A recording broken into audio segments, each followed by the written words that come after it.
The judge's cunning. Two men entered the courtroom and stood before the judge. One was a tall, strong man in his 50s, while the other was an old, hunched-over man leaning on a thick cane. The taller man said, "I gave this man 10 gold coins, and he promised to return them when his situation improved. But he keeps avoiding me every time I ask for them."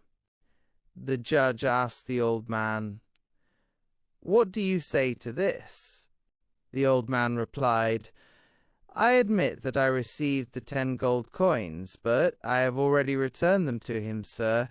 The judge asked, "Do you swear in this court that you return the money to your friend?" The old man answered, "Yes, I swear." The judge said, "Then raise your right hand and swear." The old man turned to his friend and asked him to hold his cane so he could raise his hand. He then raised his hand and said, "I swear that I returned the 10 gold coins to him." The judge reprimanded the man who had accused his friend. The man apologized, saying he must have forgotten. The old man took his cane back and was about to leave, but before they could exit, a sudden idea crossed the judge's mind. He called out to them. The two men returned. The judge asked the old man, "Do you always use this cane?" The old man replied, "Sometimes, sir." The judge then asked the same question to the other man, who said, "No, sir. I have never seen him use it before." The judge asked the old man to hand over the cane. The judge took it and began to examine it. He noticed that it was unusually heavy. He looked at the handle and found that it could be removed. The judge twisted the handle and pulled it forcefully, and it came off. He then saw that the cane was hollow and the opening was plugged with a piece of cloth. The judge removed the cloth and tilted the cane slightly, and the gold coins fell out onto the floor in front of everyone. The judge asked the man to collect his gold coins. He collected and counted them, finding exactly 10. The judge turned to the old man and said, "You cunning man! Did you think you could deceive him and me too? I became suspicious when you handed your friend the cane before you swore. Your oath was a lie." He then turned to the owner of the gold coins and said, "This man was treacherous and deceitful.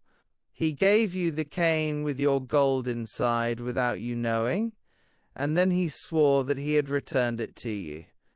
This is cheating and deception." Finally, the judge ordered the guards, "Take this thief and put him in jail until I find a suitable punishment for his manipulation of the oath and his betrayal of trust." The man left the court happy, barely believing that his gold coins had been returned. Everyone present was impressed by the judge's intelligence and cleverness. Lessons and morals. Wisdom and perception. The judge's ability to notice and act on small, unusual details, like the cane's weight and the old man's behavior, is what led to the truth. This shows that keen observation is a powerful tool for solving problems. Truth will prevail.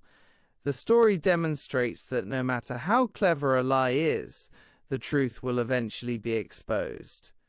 The old man's elaborate scheme ultimately failed.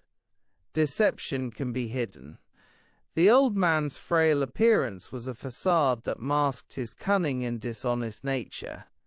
This reminds us not to judge a person based solely on their appearance. Justice is served. Through patience and intellect, the judge ensures that the right person receives what is due to them and the wrongdoer is punished.